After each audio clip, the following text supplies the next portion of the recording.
Praise the Lord. I'm here with my video presentation on a historical figure that impacted Christianity, and I chose to do Augustine of Hippo. And this is going to be my thesis statement that Augustine of Hippo was one of the most influential people in Christianity during the 4th century. We look at the background of Augustine, and he was born in 354 AD in a place where we know as modern Algeria.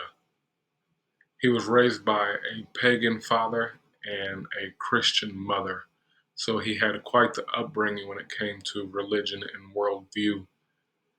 He studied rhetoric and philosophy, and these studies would have really helped him when it came to the persuasion of men following what he believed his doctrine.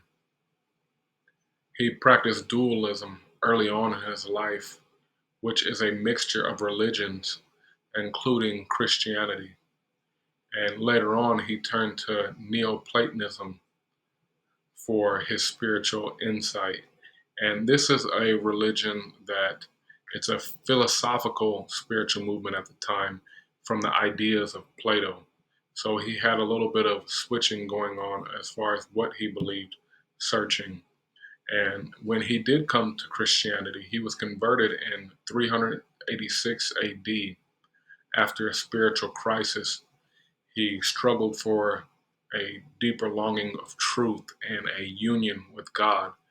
He was also inspired by the readings of Paul, the writings of Paul, and he was baptized by Ambrose of Milan in 387 AD. So this shows us that he was in Italy at his time of conversion, which he later moved back to Hippo, where he became a bishop in 395 AD. So his ministry took off pretty quick. He wrote extensively on theology, philosophy, and pastoral issues. He engaged in controversies with church authority, grace, and original sin.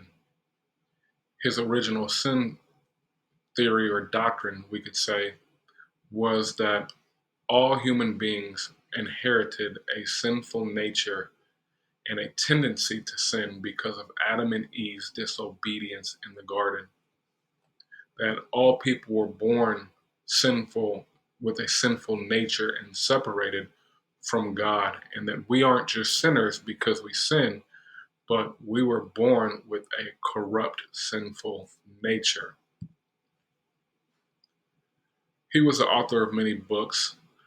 One of them we want to highlight is it was a Trinitarian book, The Theology of God's Nature. So he was a big pusher for the Trinitarian doctrine, and he opposed and went against the oneness doctrine. And that was a big deal. We know during that time, the debate of what people were going to believe when it came to the nature of God. So he had a major part in the pushing of the Trinity.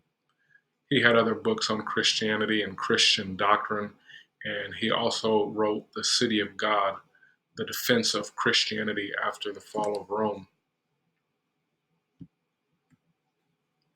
Augustine was very influential because he developed the original sin doctrine that was inherited from Adam, as we just talked about. He was a pusher for the divine grace doctrine, which says that humans are totally dependent on grace because of the original sin. And no one can turn to God without grace. And we can't even have good desires without the grace of God. And that grace is not a pardon from sin, but the power to transform one's will to do the things of God.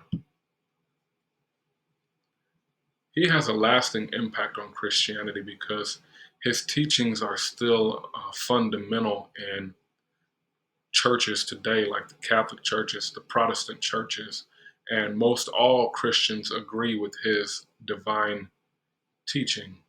So he was very influential in the 4th century, And we can look to him when it comes to the reasoning for some of these doctrines that we hear about. He was pushing them and he was the mind behind them. And that is it on my presentation for Augustine. I hope you enjoyed and got something out of it just as I did. Thank you and God bless.